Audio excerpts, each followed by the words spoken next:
Hi, I'm Party Sabetti, and this is Against All Odds, where we make statistics count. Till now, we've been talking about quantitative variables, cold, hard numbers.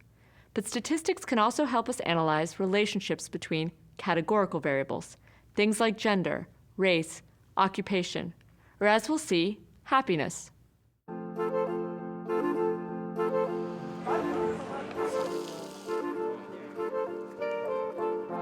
Somerville, Massachusetts is a densely populated city just outside Boston. Its diverse residents range from those who've lived there their whole lives, to students temporarily passing through, to new immigrants just getting started in America. In 2011, Somerville decided to add some unconventional questions to its annual census. How happy do you feel right now? How satisfied are you with your life in general? Taking everything into account, how satisfied are you with Somerville as a place to live? Mayor Joe Curtatone is a devotee of data, and his team of statisticians collects info on far more than just the usual municipal business of potholes or police pay.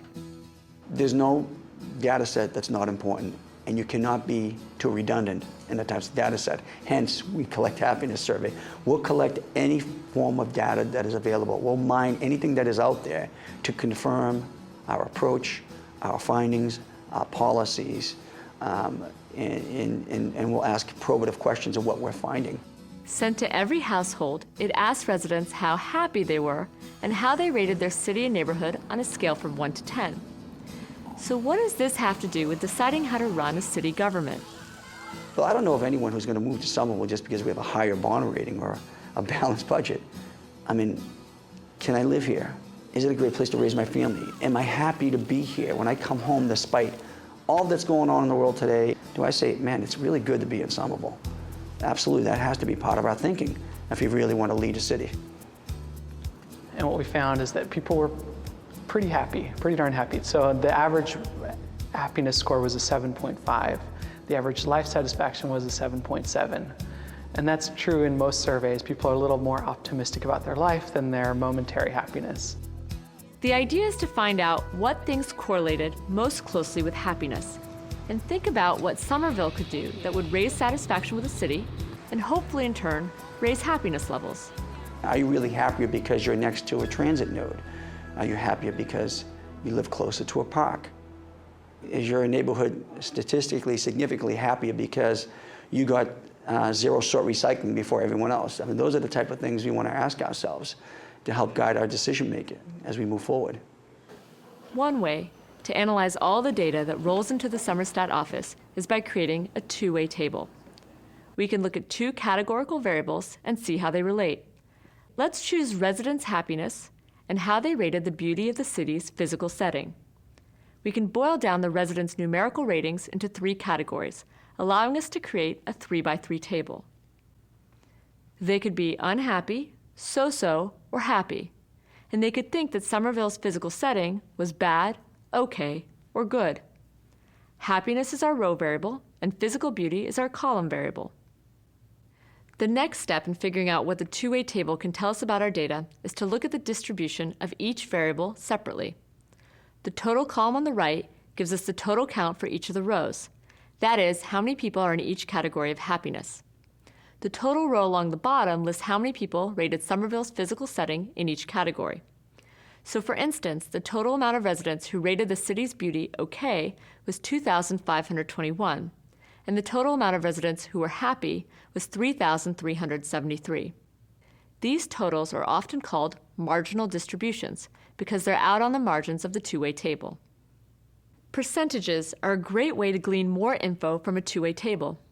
You just have to keep straight which number is the numerator and which is the denominator in the fraction that leads to your percent. The total of the group you're interested in is always the bottom of your fraction. So here's the distribution of our row variable, happiness. The total number of residents surveyed is 5,785, so that's the denominator. Of course, the percents sum to 100%. At 58.31%, the majority of respondents rated themselves as happy. We can add the percentages for the column variable, physical beauty, as well. Again, the denominator is 5,785, since the total group we're interested in is all the respondents. Now we can see the percentages who rated the city's physical setting as each category. At 43.58%, the largest group said Somerville was doing just okay in the looks department. We can dig even deeper into the two-way tables data by computing what statisticians call conditional distributions. Let's investigate how just the unhappy people rated Somerville's beauty. It's a conditional distribution because we're looking at the distribution of one variable restricted to a single outcome of the other variable. In this case, we're looking at the distribution of beauty ratings just within the unhappy group. So for the moment, we are only interested in the first row, the unhappy respondents. Our denominator is 275, since that's the total number of residents who said they were unhappy. Once you do the math, you can see that 32.73% of the unhappy respondents said Somerville looks bad. 44.73% said it looks okay, and just 22.55% said Somerville's physical beauty was good. Now things can get interesting, because we can compare that percentage breakdown against the conditional distribution of those who reported that they are happy. Only 16.04% of the happy residents said Somerville looks bad, which is half the proportion of unhappy people who did. Here's another case where a graphic display can help us discern what the data are saying. A bar graph visually displays the fact that a higher percentage of unhappy people gave the city's physical setting bad ratings, as you can see from the red bars. As happiness goes up, the percentage of bad responses for beauty goes down. And as you can see from the heights of the green bars, happier people were more likely to give Somerville's beauty a rave review.